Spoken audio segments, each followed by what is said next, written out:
ini ya videonya. Assalamualaikum. Waalaikumsalam warahmatullahi wabarakatuh.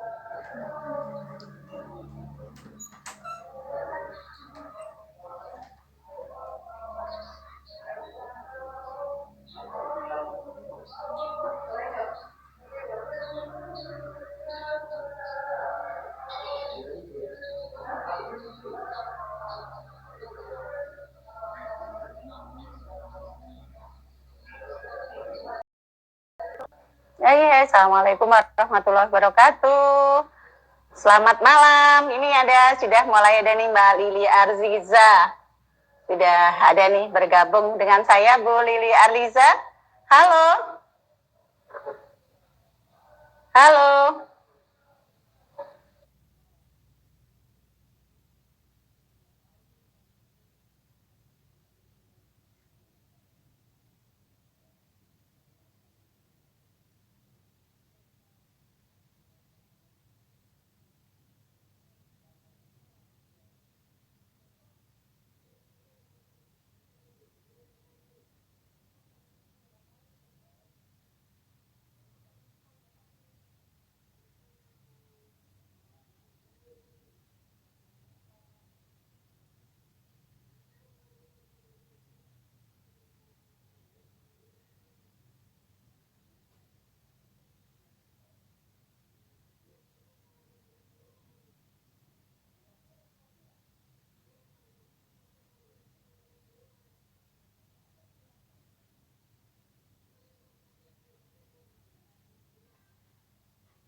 Halo Bu Lili Arliza.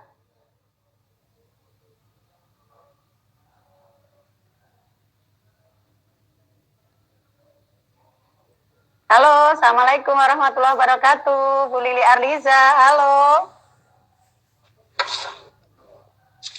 Assalamualaikum warahmatullahi wabarakatuh.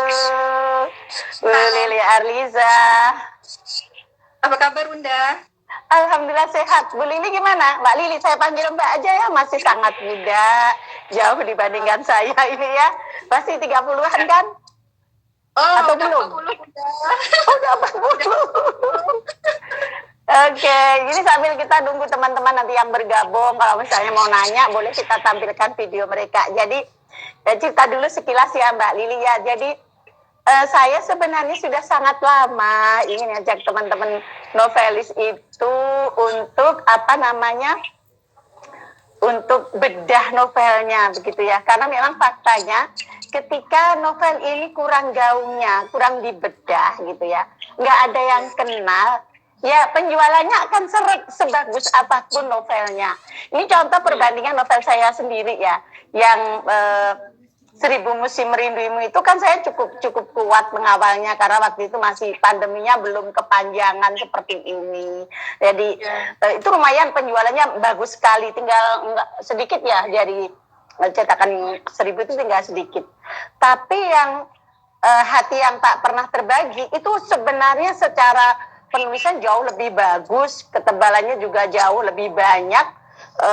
kalau yang 1000 Musim itu paling sama dengan bukunya Mbak Lili ya, seperti ini. Nah, kita hari ini akan membedah novel ini punya Mbak Lili.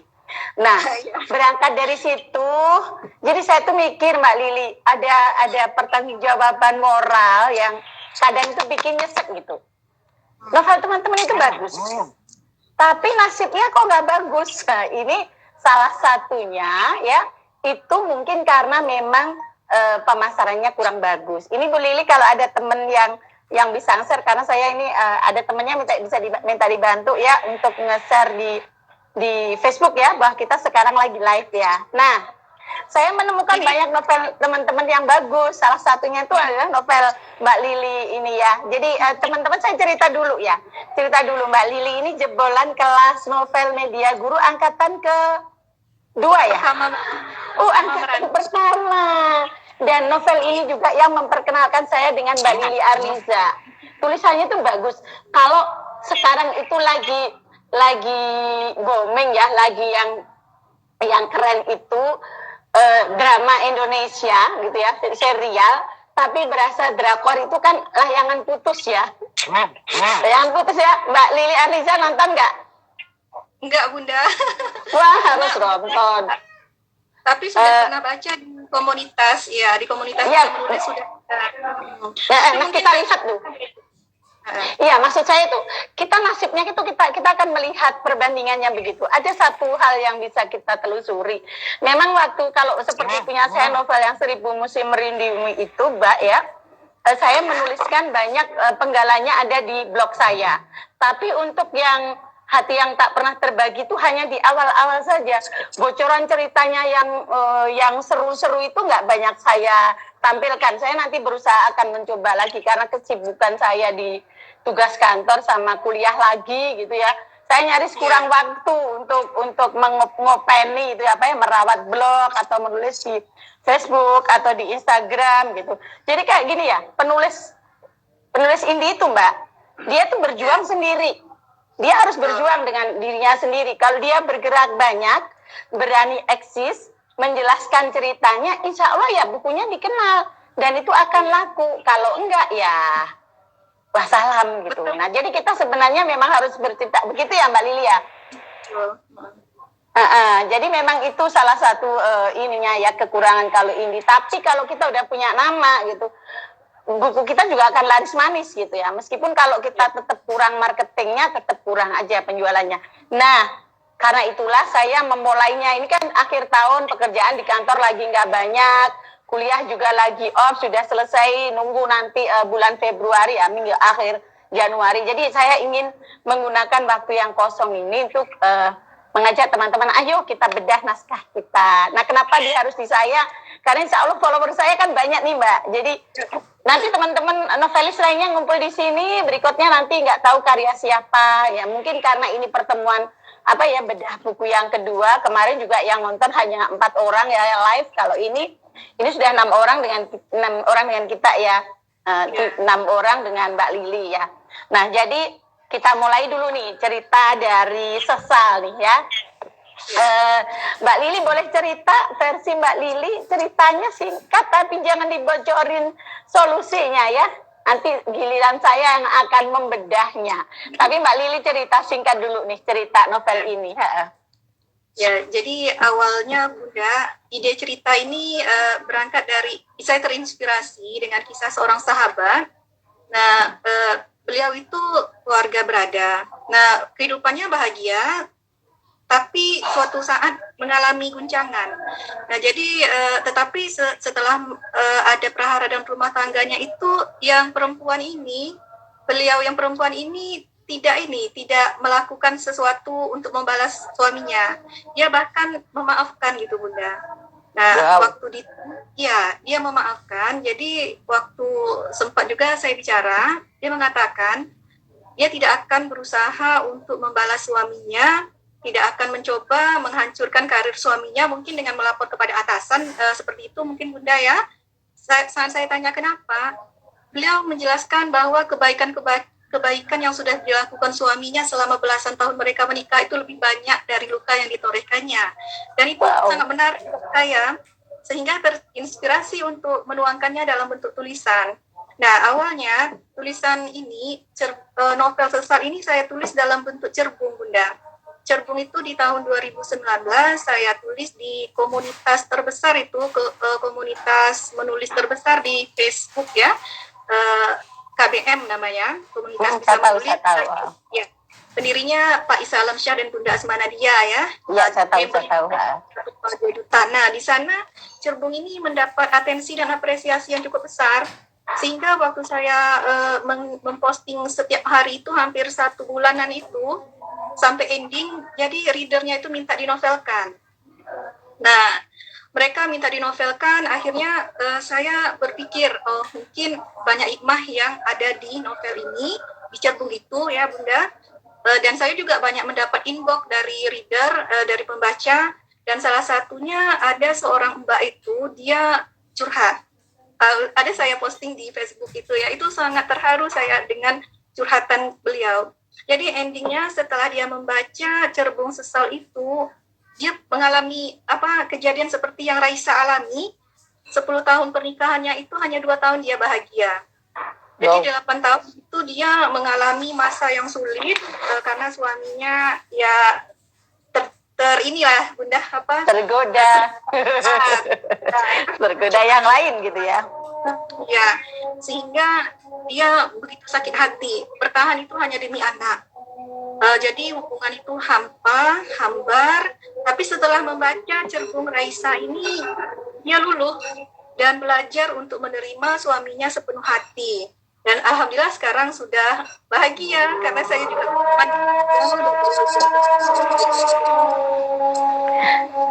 Oke. Agak putus-putus nih suaranya Mbak Lili ya. Coba tadi kan pertanyaan saya kan begini, Mbak Lili agak turun gitu atau kameranya agak dinaikkan karena wajahnya terpotong ini alis ke atas hilang. Ini malah ini. Nah, udah ya, ini cakep nih. Jadi nanti kalau live gitu pastikan face-nya kelihatan gitu ya. Nah, balik lagi. Jadi kalau tadi saya memulai bedah buku ini dengan bercerita tentang layangan putus gitu ya. Di situ diceritakan tentang seorang suami yang punya wanita lain gitu ya, yang sebenarnya istrinya sudah sangat sempurna, cantik. Nah, di buku Mbak Lili, di novel Sesal ini itu juga terjadi gitu ya. Jadi kalau Mbak Lilinya mulai 2019 tuh layangan putus itu kapan ya? Peristiwa itu kan diangkat dari postingan seorang ibu ya, seorang istri. Tahun berapa ya itu ya? Mungkin hampir tahun-tahunnya sama ya? Lupa saya Bunda, cuma pernah kebaca. Ya itu yang postingnya memang tokoh utama itu. Jadi kayaknya kalau yang di filmnya itu sudah nggak sama kalau saya baca. Oh jelas, pasti Mbak, pasti. Kalau di film itu pasti ditata bagaimana supaya lebih filmis. Ada adegan-adegan, ada hal-hal yang tidak bisa difilmkan, ada tambahan-tambahan supaya lebih menarik. Nah itu yang menarik tuh kayak gini Mbak.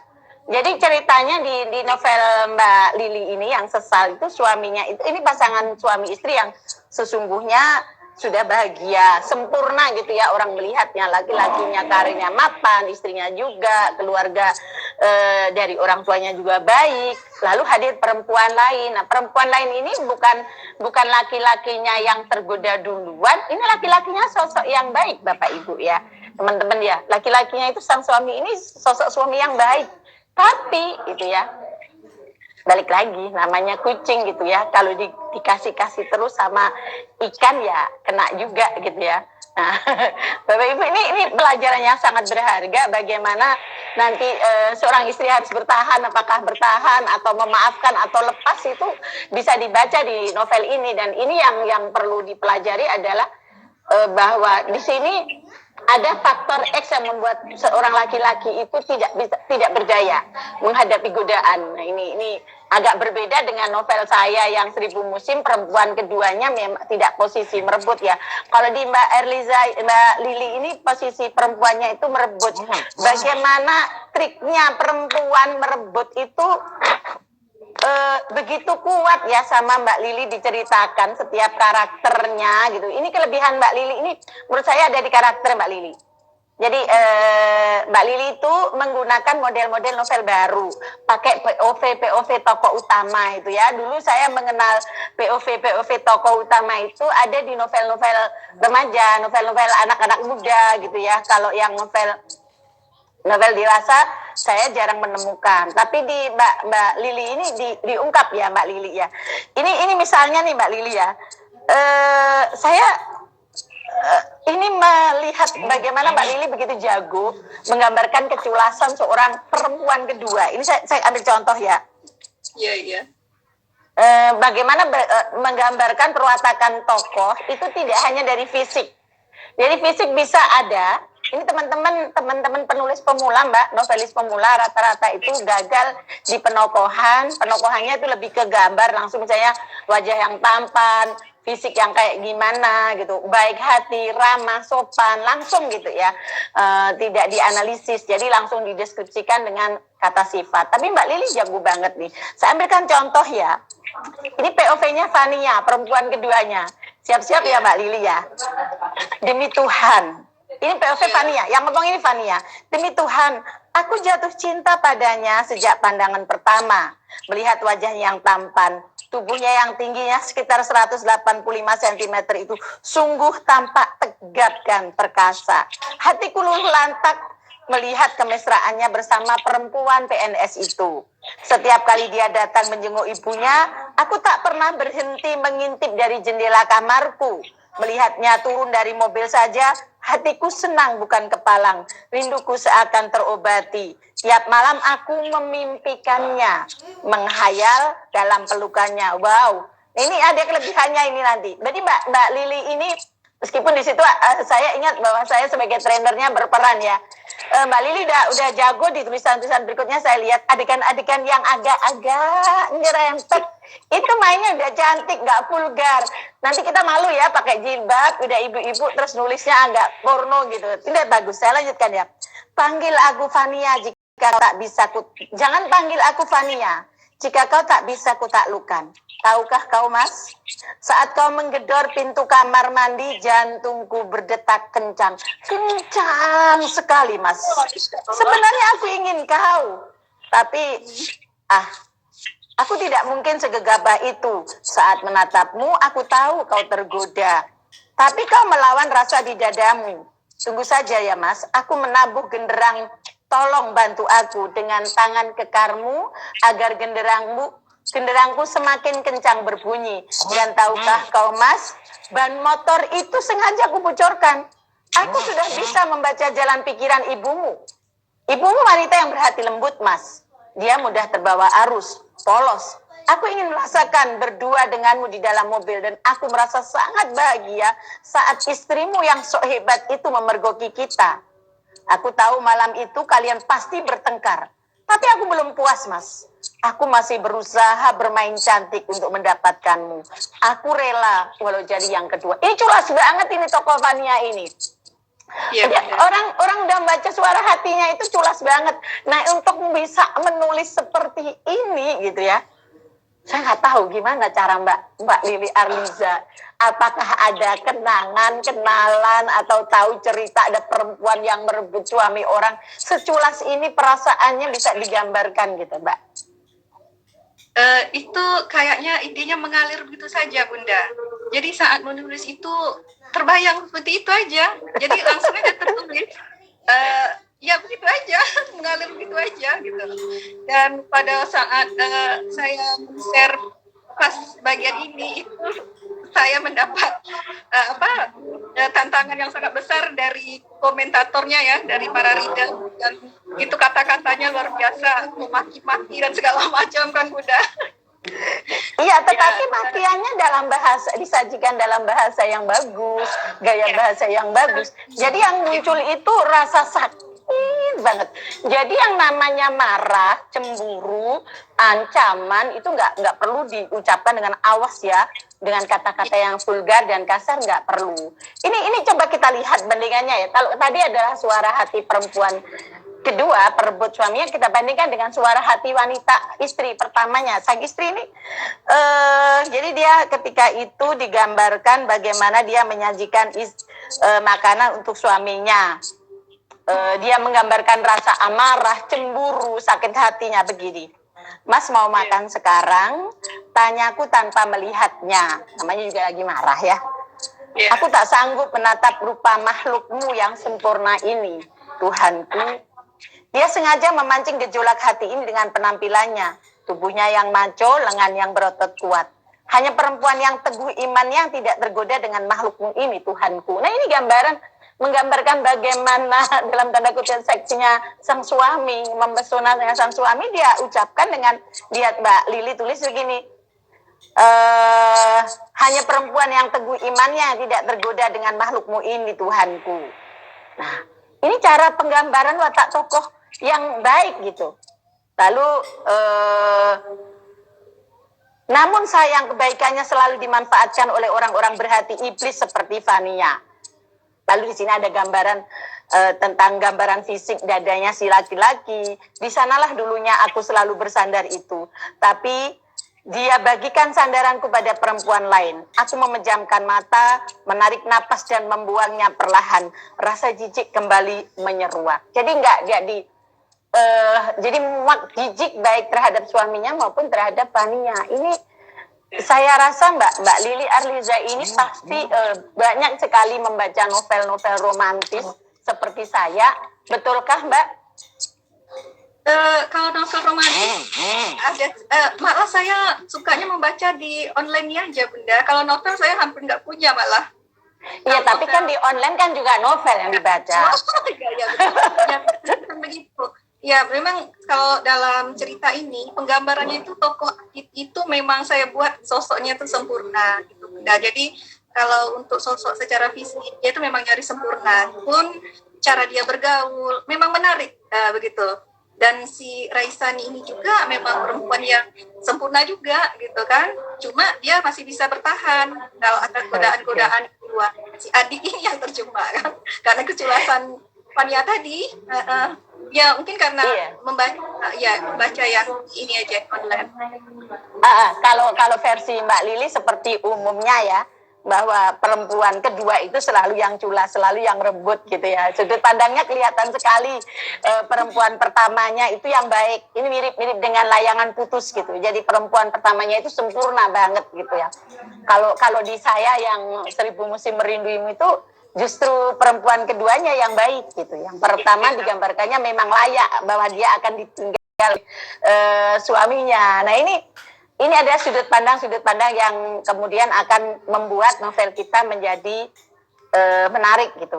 Tapi eksekusi yang dilakukan Mbak Lili Arliza itu selain tadi ada penyajian dari sudut pandang tokoh-tokoh utama dengan kemampuan menyuarakan suara hati, monolog dari sang tokoh itu menggambarkan betul apa sih yang dirasa ketika dia cemburu, apa sih yang dirasa ketika dia sedih sekali, itu diungkapkan dalam monolog kalimat-kalimat yang diucapkan untuk dirinya sendiri, tidak ada orang lain. Itu menarik sekali.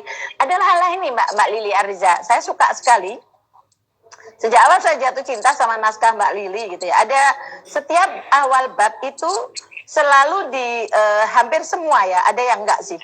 Selalu diawali dengan satu paragraf pendek semacam quotes begitu ya. Saya cari yang quote yang menarik ya. Sehingga orang itu ketika baca paragraf pertama dari pembukanya itu langsung jatuh hati gitu. Ini misalnya di bab 2 cinta untuk satu hati, ada tanda tanyanya. 2 cinta untuk satu hati. Kita tidak pernah tahu apa yang akan terjadi dengan kehidupan kita ke depannya. Semua penuh misteri. Tugas kita hanya satu, yaitu tetap berjalan di jalan Tuhan dan serahkan semua kepadanya. Nah, jadi ini ada clue-nya, menyerahkan semua kepadanya. Jadi tokoh yang ada di dalam ini, tokoh utamanya ya, halaman 64 Mbak Lili ya. Ini yang kemarin itu membuat saya agak tegas ke Mbak Lili ketika jadi editornya. Ini kalau adegan-adegan yang agak vulgar itu harus dihapus, diganti caranya. Karena Mbak Lili selalu mengaitkan dengan Tuhan, lalu tokohnya itu berjilbab. Ini agak hati-hati ya Mbak Lili untuk menulis ke depan. Tapi sekarang udah bagus ya. Jadi ini yang sempat kalau kita nggak diskusi mungkin agak jatuh. Maksudnya apa ya, akan menjadi kelemahan novel ini gitu. Di bagian-bagian itu semuanya kuat sekali keagamaannya. Jadi sayang kalau seperti itu. Tapi sudah sangat bagus. Lalu ada lagi nih contoh yang lain ya. Akta sidang di bab yang halaman 90. Setiap orang punya alasan untuk setiap keputusan yang dibuatnya, apapun itu. Dan takkan ku ketuk pintu yang lain kecuali pintumu, wahai Tuhanku. Nah, di situ ada lagi. Jadi clue-nya itu memang di sini ada kepasrahan yang luar biasa pada Tuhan. Tapi manis gitu. Kemarahannya itu kemarahan yang cemburunya si tokoh utamanya itu elegan. Dia marah kalau misalnya yang umum itu akan ngomong gini, tunggu aja kamu berbuat jahat padaku, nanti pasti kamu dapat balasan, tunggu aja balasannya. Tapi Mbak Erliza nulisnya nggak, Mbak Lili nggak gitu nulisnya begini, karma tak pernah berjalan sendirian, ia selalu berada dalam bayanganmu, hanya menunggu waktu yang tepat untuk hadir dan berdiri nyata di hadapanmu. Itu kan sebenarnya ngomong, awas lu, tunggu aja tuh tanggal mainnya, karma akan sampai, tunggu pembalasan dari Tuhan. Kan begitu. Tapi Mbak Lili pandai sekali bermain bahasanya. Nah ini bagus ini. Saya suka sekali ini novelnya Mbak Lili. Harusnya novel ini tuh best seller yang luar biasa Mbak Lili. Jadi kalau ini kan modelnya masih indie, Mbak Lili bisa coba tawarin ke penerbit yang mayor, dikirimkan. Toh ini naskah ini kan masih indie. Jadi ini hak milik ibu. Apalagi sudah diedit kan sudah jadi cantik. Jadi sudah melalui tahapan itu. Coba ditawarkan, bisa jadi seperti itu. Atau kalau mau tetap diposting ulang gitu, dibicarakan seperti ini kayak di bedah buku biar punya kemungkinan untuk dilirik oleh orang lain. Ini kita coba seperti ini ya Mbak Lili ya. Oke. Mbak Lili, kalau misalnya kita pasang sampai mungkin dalam minggu ini gitu ya. Kalau misalnya ada teman yang nonton lalu tertarik untuk membelinya, ini ada diskon nggak? Kalau misalnya untuk iya. Kemarin kebetulan Bunda, saya jelaskan sedikit, memang novel ini sebenarnya sudah habis Bunda, dan saya belum buka PO kedua. Memang kemarin banyak yang import ya. Jadi saya menulis ini sekarang ini di aplikasi Bunda, di aplikasi ada, di aplikasi KBU ada, diinstal di Play Store ya, tinggal cari nama saya aja. Kalau sudah terinstall aplikasinya, itu lebih lengkap. Jadi kalau untuk sementara saya belum buka PO-nya. Novel ini sudah habis. Ya barangkali begini Mbak Lili, ada tipe-tipe orang seperti saya yang sudah mulai, tapi enggak sih kalau saya belum. Ada tipe-tipe orang yang lebih nyaman membaca dalam bentuk buku itu. Jadi tampaknya Mbak nanti Kak, ini harus